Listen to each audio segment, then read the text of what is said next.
Mas eu estou falando no processo histórico, a maioria das formações era, por exemplo, quem formou o cara mais poderoso, a história mais sanguinária, o cara que criou as milícias no Rio de Janeiro, que é um cara que tem uma história que virou até novela, filme, foi o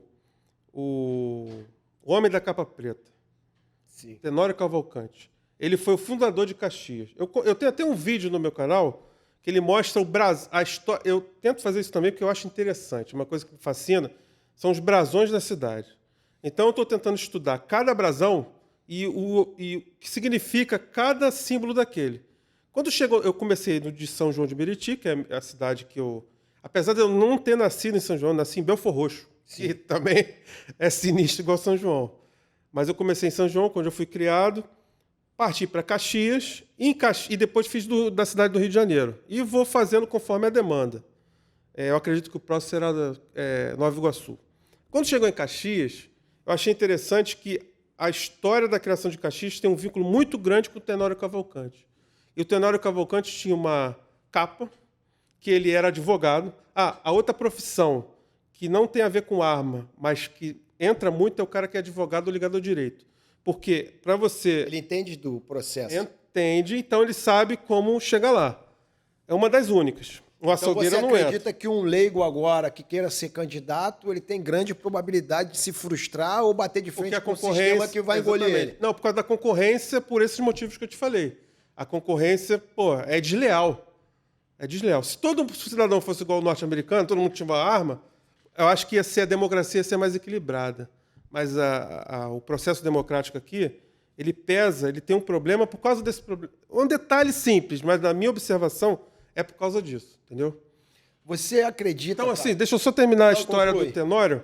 Então, ele tinha aquela capa preta, porque ele era advogado, e ele tinha uma sobrinha, uma afilhada, que ele bancou, também a faculdade de Direito dela, lá em Coimbra, que é a faculdade onde, que tradicionalmente, eles usam aquela capa preta, que, por acaso, foi a escritora, a criadora do Harry Potter.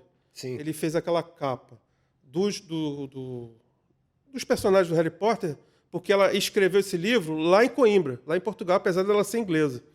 Então, quando terminou o curso, ela deu aquela capa de presente preto e ele, por homenagem a ela, ele passou a usar, e aquilo ajudou a esconder a metralhadora dele, que era uma metralhadora Mouse da Segunda Guerra, que ele chamava de Lurdinha.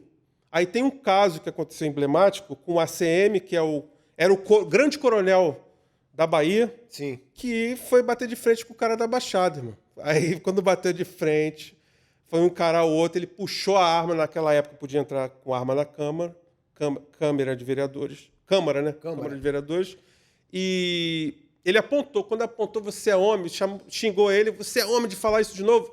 O ACM se mijou, irmão. Então, ele se mostrou muito mais coronel que o outro cara. Entendi. Não é orgulho isso, mas mostra como é que o nível de perigo da Baixada Fluminense ou do Rio de Janeiro perante os outros locais do país. Por que você acha que se atribui a esse sistema que algumas pessoas acham assim inviolável? Algumas pessoas rotulam assim, você não tem como bater de frente com esse sistema. Quando você começa a fazer um trabalho igual você está fazendo, como eu já fiz um tempo lá atrás, eu já falo, cara, tu vai morrer.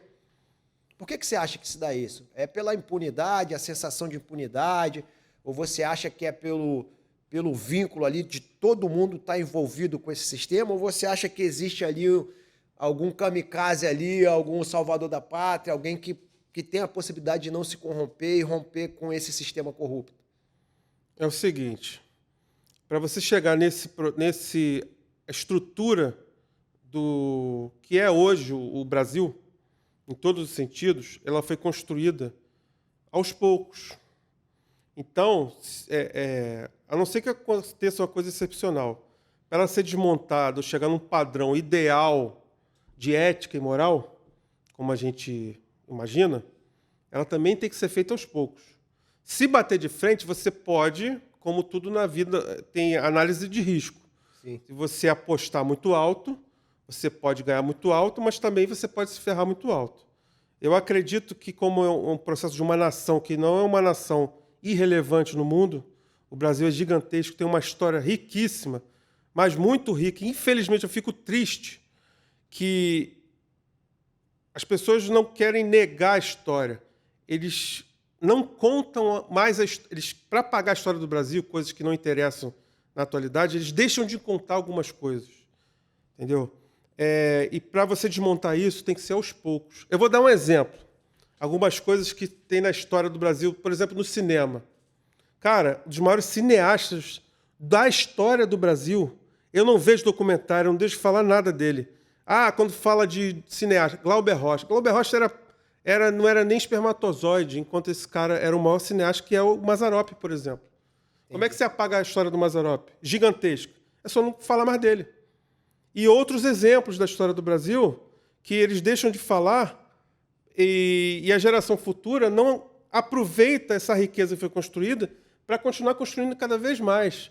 Eu acho que uma das coisas que a gente pode tentar combater é tentar estudar como foi construído de verdade o Brasil, em vários sentidos, não aquilo que tenta imputar dentro da escola para você, mas tenta escutar os seus avós dentro da sua casa e tentar pesquisar aquilo que eles falam e tentar reconstruir aquilo que esses grandes heróis brasileiros fizeram, construíram, e tentar continuar isso. Aos pouquinhos, entendeu? Eu sou uma formiga em São João de Meriti e tento mostrar de uma forma cômica a realidade e atinge os caras lá na ponta. Por que atinge?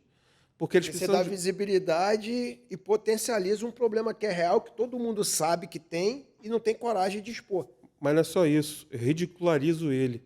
Quando você conta comédia, você... Isso é uma técnica, inclusive, de debate, que é de ridicularizar o inimigo.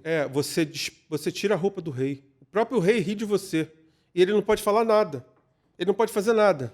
Então você acha que com humor você pode... E você atinge no capital dele mais precioso, que é o voto. Quando ele fica tão ridicularizado que, cara, o cara quando vai apertar o verde confirma, mesmo que ele receba aqueles R$100, R$200 de propina, ele vai votar contra só para sacanear o cara, porque você ridicularizou o cara.